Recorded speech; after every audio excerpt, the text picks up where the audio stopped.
Olá pessoal, esse vídeo é para vocês que estão muito confusos com a questão dos verbos na língua japonesa.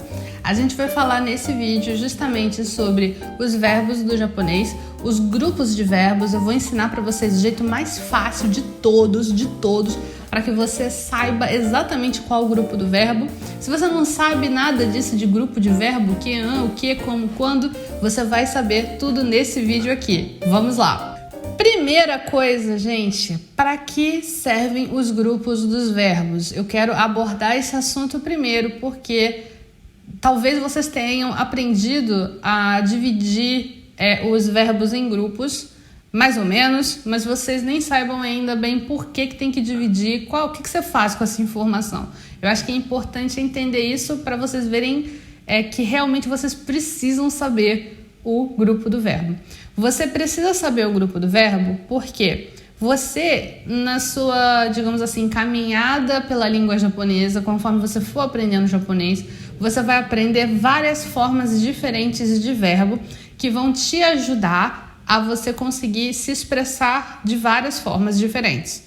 Quando vocês vêm e falam para mim, Mônica, eu não sei falar que eu fui, eu não sei falar que eu ia, que eu ainda tinha, essas coisas de tempo verbal que vocês conectam muito com a ideia de fazer frase. Vocês falam assim, Mônica, como é que eu faço frase? Eu queria melhorar fazer frase, queria conseguir montar frases de um jeito mais correto. Quando vocês dizem isso, uma das coisas que eu respondo, além de falar que vocês têm que aprender estruturas, é que vocês precisam aprender a usar os verbos corretamente. E o primeiro passo para você aprender a usar verbos corretamente é você conseguir usar sabendo qual é o grupo do verbo. Qual o grupo do verbo? A qual grupo o verbo pertence? Por que isso? Porque toda vez que você for aprender uma nova forma de verbo, você vai ver que tem regras diferentes para cada grupo. Então, cada grupo segue uma regra diferente. Cada grupo segue uma regra diferente. Porém, se você não souber a qual grupo o verbo pertence, você não vai saber qual regra você deve aplicar. Essa é a grande questão de como você está estudando japonês. Você vai aprender várias coisas diferentes, vários verbos, várias formas verbais diferentes. Você tem que estar ciente das informações básicas sobre os verbos. Se você não souber isso, vai ficar cada vez mais difícil para você conseguir avançar na escadinha do nível da língua japonesa. Então, por isso, você precisa saber os grupos dos verbos, para que você possa corretamente fazer as transformações necessárias de todas as coisas que você vai aprender daqui para frente. Então, é muito importante essa aula, presta atenção. A outra coisa é o que é a forma de dicionário. A gente vai falar de grupo de verbo e a gente vai falar de duas coisas: forma do dicionário e forma maço. Então, primeiro eu quero falar da forma de dicionário. Forma de dicionário que está escrito aqui é Jishokei. Jishokei é dicionário, eu costumo zoar falar que é dicionário, disho, e kei é forma, formato. Então, Jishokei é a forma de dicionário. O que é uma forma de dicionário? É a forma que o verbo vai estar no dicionário se você for procurar. Por exemplo, em português é a mesma coisa. Vamos supor que eu não sei o que significa, eu sempre uso esse verbo como exemplo, defenestrar. Defenestrar significa atirar pela janela. Você ouviu assim, o fulano traiu a esposa e foi defenestrado. Então, você não sabe o que é defenestrado. Mas, como você é falante dativo de português, se você escuta defenestrado, você sabe que o infinitivo, que é o que você vai achar no dicionário, é defenestrar. Então, você sabe que o verbo é defenestrar e defenestrado é uma forma já transformadinha do verbo, né? Para usar naquele momento, naquela hora, para aquela pessoa, né? E no japonês é a mesma coisa. A forma de dicionário, o jishokei, vai ser o verbo na sua forma mais básica. Mais básica de todas. Então, essa forma, a forma de dicionário, vai ser a forma que a gente vai começar com os verbos. A gente vai iniciar os verbos na forma de dicionário, que é a forma mais simples, mais básica que você pode usar. Dá para usar essa forma de dicionário até pura mesmo, porque as aplicações na língua japonesa são muito simples. Você consegue dizer muita coisa com pouca coisa. Então, se você aprende o básico da língua japonesa, você já consegue desenrolar muita coisa. Mas não vou me estender muito aqui, eu só quero dizer que a forma do dicionário é a forma que você vai achar o verbo dentro do dicionário, beleza? Agora, a forma masu é a forma que vai ser já transformadinha. A forma masu é uma forma que termina em masu, por isso ela é chamada de forma masu. Aqui em japonês está escrito masu kei, kei de novo que é de forma, né? Então, é uma forma que ela é formal. No japonês, se você não sabe, você tem que saber, aprenda agora, existe o formal e o informal. A forma masu, ela é considerada formal.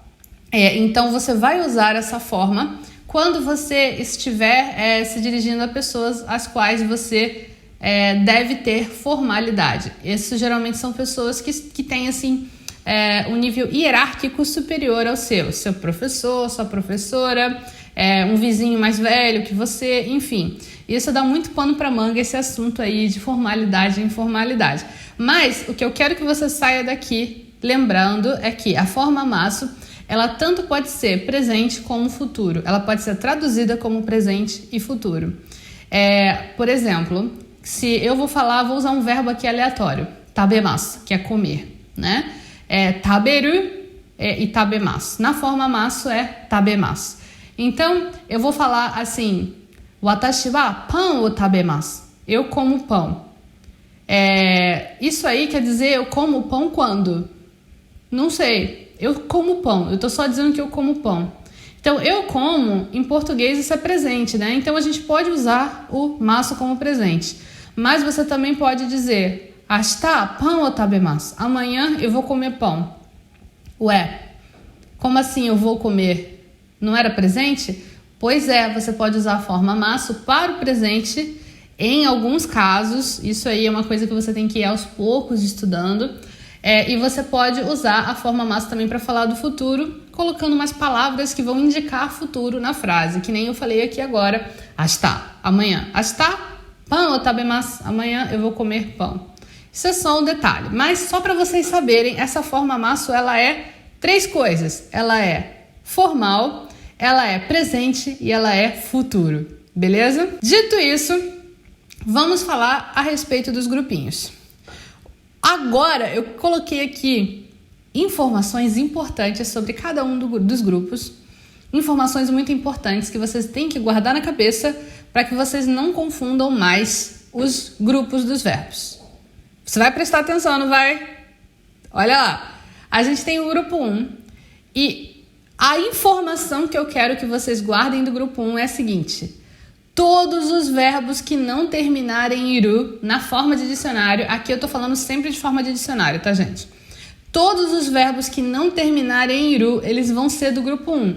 Absolutamente todos. Absolutamente todos. Então, se o verbo, na forma de dicionário, ele não termina em iru, é outra coisa. É su, é mu, é bu, é ku, é gu.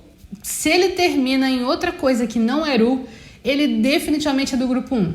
Não dá para enganar, você não precisa nem pensar. Não precisa nem pensar. Grupo 1. Isso quer dizer que não tem ru no grupo 1? Não quer dizer. Também tem ru no grupo 1. E você vai ver como identificar daqui para frente. Mas, por enquanto, guarda essa informação do grupo 1. No grupo 1, nós vamos ter todos os verbos que não terminam em ru, tá? Todos que não terminam em ru estão no grupo 1. Lembrando, na forma de dicionário, ok? Agora, no grupo 2, a gente tem um fato. Todos os verbos do grupo 2 terminam em ru. Todos os verbos do grupo 2 terminam em ru. Então, você já sabe que se um verbo termina em outra coisa que não é ru, ele não entra no grupo 2. O grupo 2 é um clubinho que só permite verbos que terminem em ru. Quer dizer que todo mundo que termina em ru é do grupo 2? Não, não quer dizer. Não quer dizer. Tem alguns verbos que terminam em ru que eles resolveram ir para outros grupos. Alguns resolveram ir para o grupo 1, alguns resolveram ir para o grupo 3. Falando no grupo 3, No grupo 3, na real, a gente só tem 2 verbos. A gente vai ver mais profundamente sobre isso, mas só tem 2. O kuru, que significa vir, e o suru, que significa fazer. Só tem esses verbos, gente. Só tem o kuru e o suru. O suru, ele é meio mágico e eu vou explicar por que ele é meio mágico. Mas essas informações, essas 3 informações, são as informações-chave que vocês precisam ter para conseguir saber absolutamente todos os grupos de todos os verbos. Vamos repetir rapidinho. No grupo 1, nós temos a informação que todos os verbos que não terminarem em ru na forma de dicionário são do grupo 1. No grupo 2, nós temos a informação que todos os verbos desse grupo terminam em ru. No grupo 3, a gente só tem 2 verbos, o kuru e o suru. É interessante esse tipo de coisa, né? Parece que a gente está fazendo assim um jogo de descobrir quem é o assassino, sabe? Alguma coisa assim. Mas guarde essas informações. Agora a gente vai ver as informações mais detalhadamente de cada um dos grupos. Começando aqui pelo grupo 1. Eu falei para vocês, nesse grupo, olha os pontinhos aqui separados.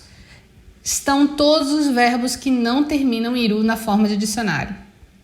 E aí, aqui você vai aprender a como transformar o verbo da forma de dicionário para a forma maço, que eu falei que é aquela forma mais formal, que é presente e que também é futuro.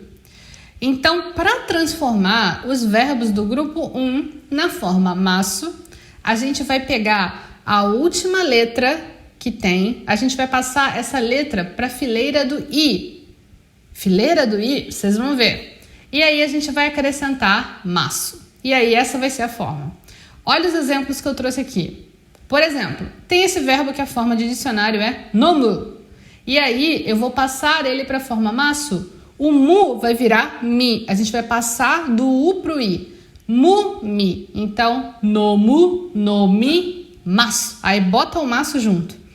Aí a gente tem beber. Então, eu posso falar watashi wa nomimasu. Eu bebo. Eu bebo. Eu posso falar assim, nomimasu.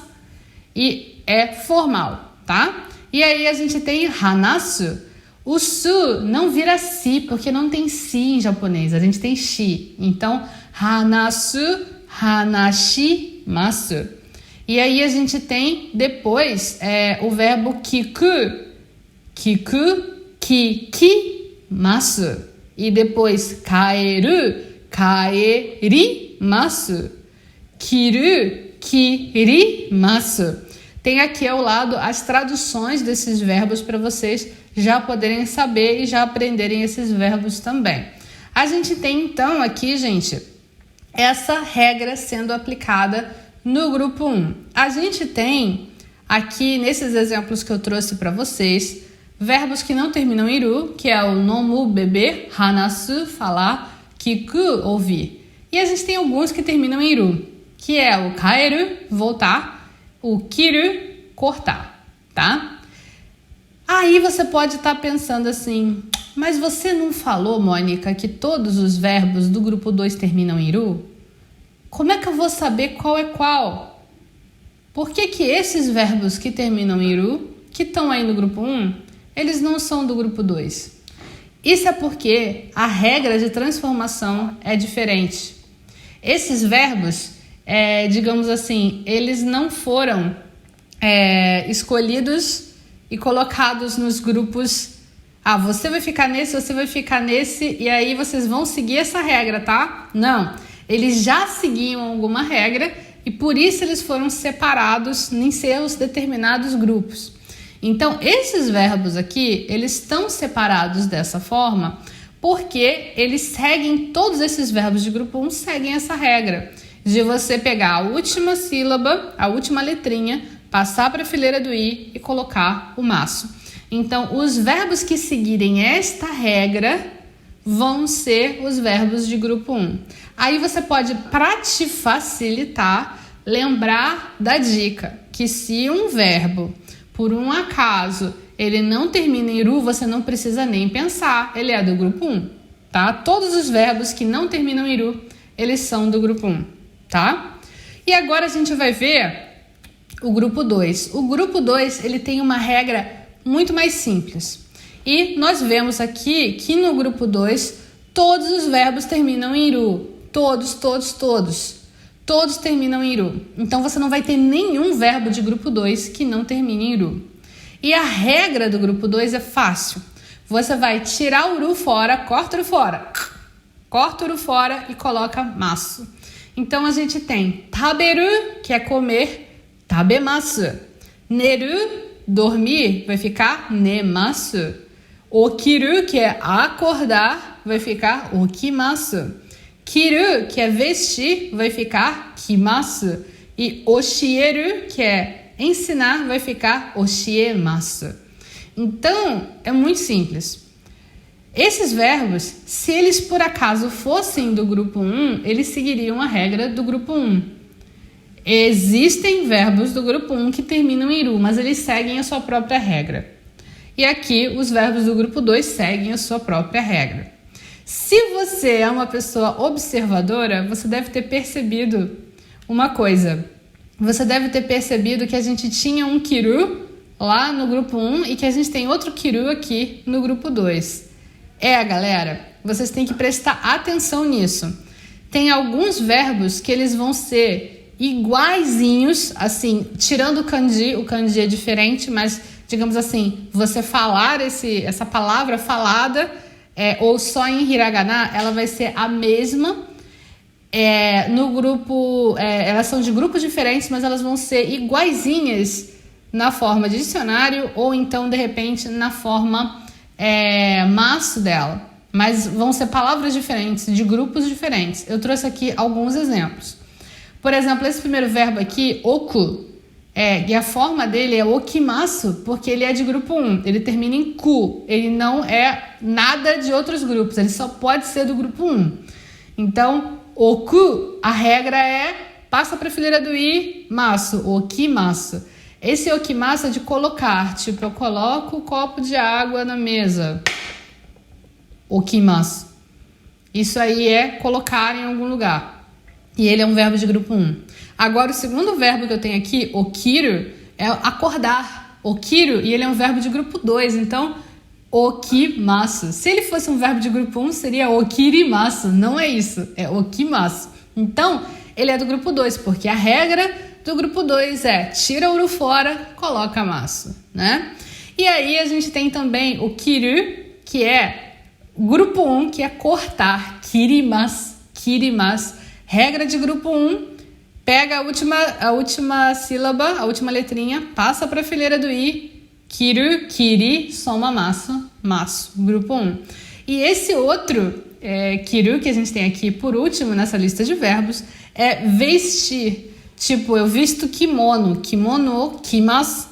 E a regra do grupo 2, a regra é clara, corta o ru, coloca masu.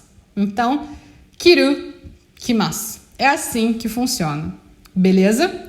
É simples, tem alguns detalhes que talvez você demore um pouquinho a lembrar, mas cada vez que você olhar um verbo novo, cada vez que você encarar um verbo novo, pensa, de qual grupo você é? De qual cidade você veio, verbo?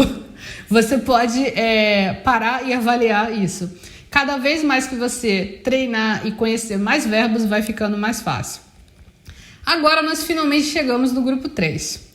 O grupo 3, pessoal, ele é um grupo que só tem 2 verbos, como eu falei.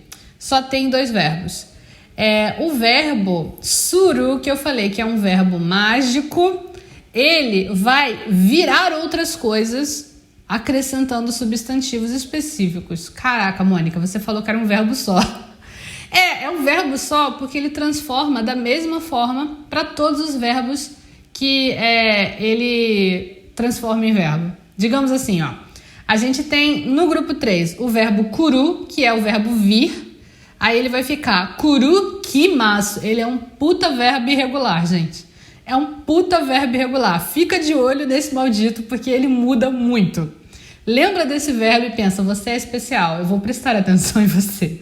Por favor. Porque olha só, é kuru e é kimasu. O kuru é a forma de dicionário e não é kumasu, é kimasu, tá? Atenção, é vir. E aí a gente tem o suru, que vira shimasu, que é fazer. Aí você vai juntar esse suru com algumas palavras. Essas palavras vão ser palavras que vão ajudar você a descrever ações também. Não é qualquer palavra que você pode fazer isso, tá? Por exemplo, ó, vou mostrar para vocês. Benkyou suru, benkyou shimasu. Benkyou significa estudo, é a palavra que significa estudo. Então, benkyou suru, fazer estudo, é estudar. Ryoko suru, viajar. Ryoko é viagem, então fazer viagem é viajar. E aí, por último, vocês já devem perceber que ryori suru, ryori shimasu é cozinhar, porque ryori é comida. Ryori não é comida tipo, sei lá, maçã não é ryori. Maçã não é ryori. Maçã é tabemono, é comida assim. Mas ryori é comida preparada, é tipo um prato. Você tem que fazer, entendeu? É prato. Mas não é o prato que você coloca comida, é o prato que você come, né? É a comida em si, comida preparada. Então, você fazer o preparo, comida preparada é cozinhar, né? Então, ryori suru, ryori shimasu, cozinhar. Quando eu falei, eu não posso fazer pegar qualquer palavra e usar suru, porque se você tem coisas que não fica claro o que é que você vai fazer e não é usado na prática na língua japonesa. Então não adianta, por exemplo, copo em japonês é copo mesmo. Não adianta eu falar copo suru, porque não dá pra entender o que é fazer copo, sabe? Entende o que eu tô falando? Tem coisas que vão ser muito intuitivas, que vocês vão pensar, faz sentido. Tem coisas que nem tanto. Por exemplo, futebol, quando você fala de jogar futebol, é sakasuru. Quando você fala de jogar videogame, é gemusuru. Quando você fala de, deixa eu pensar em alguma outra coisa, fazer passeio, samposuru, é passear. Isso você pode ter em japonês, mas você não pode colocar qualquer coisa. Então, a minha dica para você se você quer saber se existe esse verbo, dá uma buscadinha no nosso amigo Google, que você vai encontrar. Mas fique ciente de que não dá para usar com tudo, mas é um fenômeno que acontece, beleza? É isso, pessoal. Eu espero que esse vídeo tenha sido útil para vocês. Eu tenho certeza absoluta que se vocês lembrarem dessas regras, dessas 3 regrinhas, vocês não vão mais ter problema com verbo. A regra mais importante de todas para vocês lembrarem é grupo 1. Todos os verbos que não terminarem em ru são do grupo 1. Não tem nem discussão, não tem nem necessidade de pensar. Você fala, grupo 1, você é do grupo 1. Eu reconheço você, eu sei quem é você. Grupo 1. No grupo 2, todos os verbos terminam em ru. Não quer dizer que no grupo 1 não tenha verbo que termine em ru. E no grupo 3, a gente tem só dois verbos, o kuru e o suru. Tá, galera? Lembrem-se desses detalhes. Toda vez que vocês observarem um verbo, vocês podem parar, analisar, buscar a forma maço, buscar como é esse verbo, de qual grupo ele é, para que vocês consigam assim dividir direitinho e aprender realmente a usar os grupos da língua japonesa. Essa não é a última, essa não é a única forma que você tem de separar esses verbos. Eles, na verdade, eles são separados sempre nesses grupos 1, 2 e 3, só que às vezes eles têm outro nome, tem uma outra nomenclatura, mas não importa qual nomenclatura você use, os verbos vão estar sempre juntos no mesmo grupo. Então, se você falar para mim, Mônica, mas eu aprendi a dividir o verbo no lance de Godin e Tidan, tá na mesma forma, não tá separado diferente. Os grupos estão divididos da mesma forma, então você não deve se preocupar com isso. Eu acredito que essa forma que eu estou ensinando para vocês é a forma mais fácil para as pessoas que estão iniciando na língua japonesa e a forma mais fácil para as pessoas que ainda estão confusas com a questão de divisão de verbo. Eu espero que você tenha curtido esse vídeo. Se você entrar no Clube Nihongo Kakumei, você vai encontrar esse vídeo com exercícios. Esse vídeo ele tá em parte aqui, mas no Clube Nihongo Kakumei ele tá mais compridinho, ele tá mais completo com alguns exercícios para que vocês possam ver se vocês entenderam realmente a forma que a gente vai usar, digamos assim, essa divisão de verbos. Então, se você é membro do Clube Nihongo Kakumei, dá uma olhada lá. Tem um módulo chamado Conjugações de Palavras que você vai ver e você vai encontrar essa aula aqui mais compridinha com os exercícios no final. Se você ainda não é membro do Clube Nihongo Kakumei, o link está aqui na descrição, aqui embaixo, para que você possa entrar e possa ser membro. O Clube Nihongo Kakumei é o lugar onde você vai encontrar aulas muito simples que vão ajudar você a entender que japonês não é complicado, o japonês é muito fácil, o japonês é um idioma de regras muito claras e muito fáceis, que elas são numerosas sim, mas se você observar, você vai ver que é bem fácil de usar. Apesar de ter muitas nuances, você vai ver que é um idioma que, se você olhar e entender a lógica por trás, faz todo sentido e você consegue aplicar sem nenhum problema. Então, se você quer começar a estudar japonês agora, corre no Clube Nihongo Kakumei, aproveita que as inscrições estão abertas e aproveita também que o preço é super em conta. Dá uma olhada aqui no link que tem na descrição. Eu vejo você então no nosso próximo vídeo, na nossa próxima aula. Não esqueça de deixar o seu comentário aqui e me dizer o que você achou.